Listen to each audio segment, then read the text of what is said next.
Hey everybody, John Foss, CW Twin Cities, and I'm very excited because I'm talking with Miss Shannon Paul. Thanks so much for being here. Thanks for having me. I appreciate it. So you are a comedian, radio host, podcast host, voiceover artist, former professional athlete. Tell us a little bit about yourself.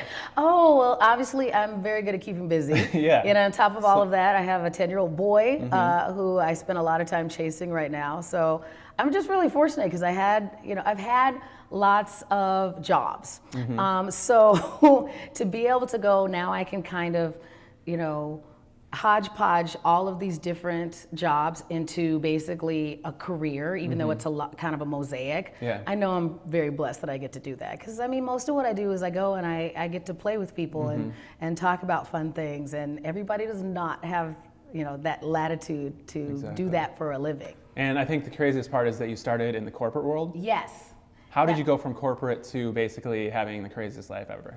I used to be, I was always the promotions director or the marketing director someplace or working in public relations. And when I moved here to Minnesota, one of my good friends who still works in banking and corporate stuff, he and I used to go to a comedy club all the time. And you were like, I can do that. I was not. I was the exact opposite. I was, I was doing some writing on the side for a local publication and hanging out, but we just loved comedy. And my friend Michael, he was the one, and this was when I was still, in college, he was the one going, "You're funny, you should do that. You're funny, you should do that." And I'd go, "I just tell stories. I don't, I make you guys laugh, but that's not what I do." Yeah. And then finally we were at Acme one night and I did the whole line of, "I don't do that. I just tell stories and make you guys laugh." And he's like, "Well, what do you think they're doing?" Yeah. And I was like, "You know what? You're right." And so I was in college and I was in a writing class, and you were supposed to write something funny, and so instead of writing a one act or a monologue, I wrote a comedy set. All right. And then did it in my class, and then didn't die, and had my friends talk me into trying it out at Acme, and I did their open mic years and years and years ago, and didn't die, and went, okay, I think I could do this. And so, now it's been, I think we're coming up, if you count all my open mic years, 18 years. Wow. I think I've been doing this. So, well, don't they say that in general, people's biggest fear isn't dying? That's number 2, but number 1 is public speaking. Right. So, yeah. And so you're like, nobody I'm wants to taking do this on. it. Yeah. Let's I'm do glad it. that people don't want to do it, because that's part of the reason why I get paid to go and talk in front of people. It weeds out the competition. Exactly.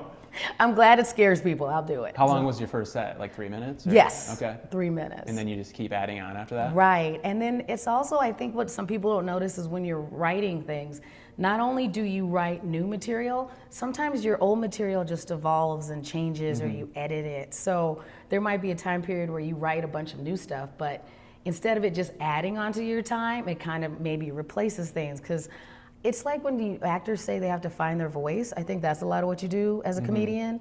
My delivery might be similar, but my perspective is a lot different from when I started. I remember when I first started in comedy, that was before I had my son, and a big part of my act was about the fact that I don't have kids, and that's when I thought I never wanted to have kids. And now I'm in a whole different place in my life, and I'm talking about, no, I have this kid, and here's what it's like, and how it's changed, my perspective, how it's changed my family's perspective, even the way I interact with my mom. So you just kind of adapt and change and have different things to talk about, hopefully. How long is your set now? Usually it depends on where you see me, but I'm usually doing 45 minutes to an hour now. Oh, wow. So That's impressive. It's a long time if you listen to me tell my That's story. That's cool. 3, 2, 1.